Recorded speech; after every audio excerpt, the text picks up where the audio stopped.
Hi guys, खुलुमबाय कामेश्वर बर' चेनेलनि जानानै फिन जाबाय खोबा गोसो गोथारै बरायनाय जाबाय लोगोसे इंराजि 2025 मायथाइनि गोदान बोसोरनि गाहाम हामलायनायखौ बयनिसिमबो जासिहरग्रोनाय जाबाय।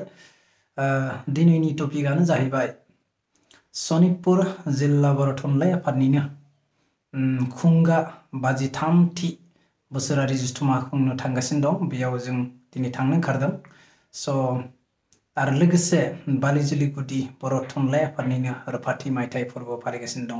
बेयाव जोङो दिनै थान्दै मेल दं। बेखौनो जोंनि गुदि आफाद हिसाबै जों बेयाव बाहागो लानो थांगासिनो दं। रायजोफोर नोंथांमोना जेसेबां हायो दिन्थिगोन जनायबाय था।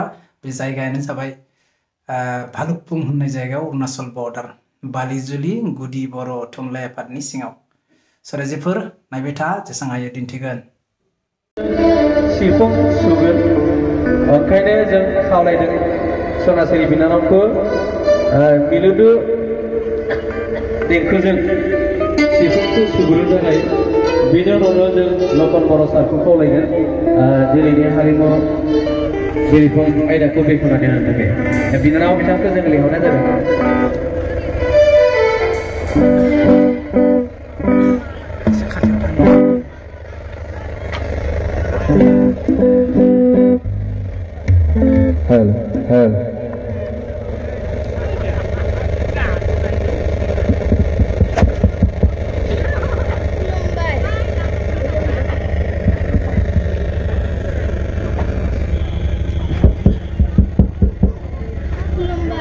आंनि मुङा थरायना सनास्रि दैमारि।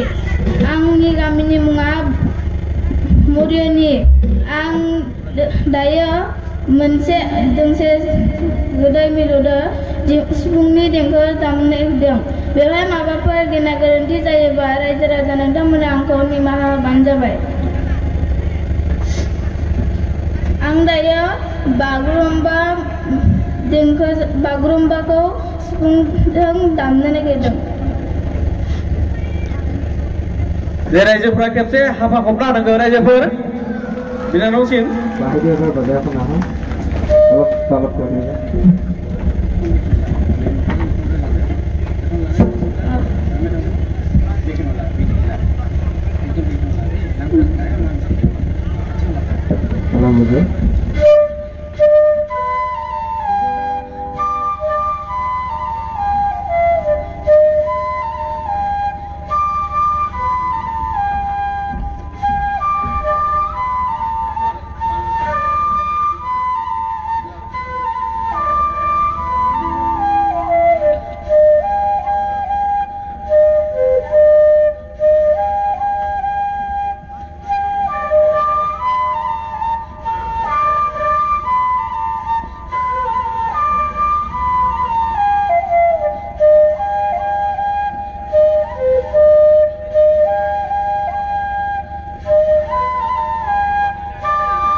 गोजोन्थों।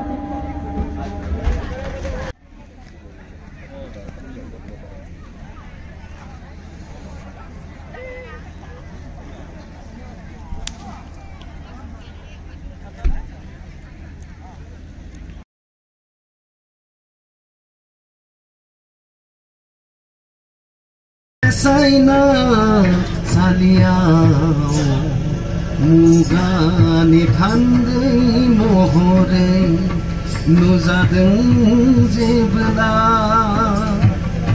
आलायाफानि गाहगार गावबा गावनि रोंगौथिखौ बादायारि मुगानि जोहोलाव जोहोलावजोफोर आलायाफानि गाहगार गावबा गावनि रोंगौथिखौ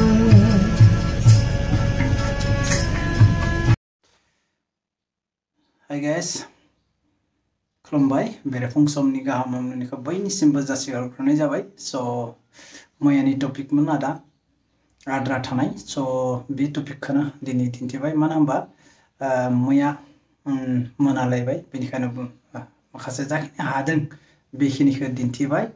आं दिनै गेवलां मेलमोन, गेवलां मेलाव थानो हायासै। मानो होनबा आंना न'आव गोबां खामानि दं, बेखायनो न'आव फैफिनबाय।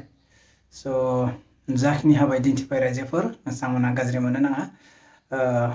बेखायनो जाहाथे आंनि चेनेलखौ जायफोरा जोबजासे नायो बिथांमोनखौ रोजा रोजा साबायखर थाबाय। आरो जायफोरा गोदान फैदों अननानै प्लिज चेनेलखौ साबस्क्राइब खालामना लादो। दिनैनि टपिकआ बेयावनो फोजोबनाय जाबाय। बाय बाय, सी यू नेक्स्ट ब्लग।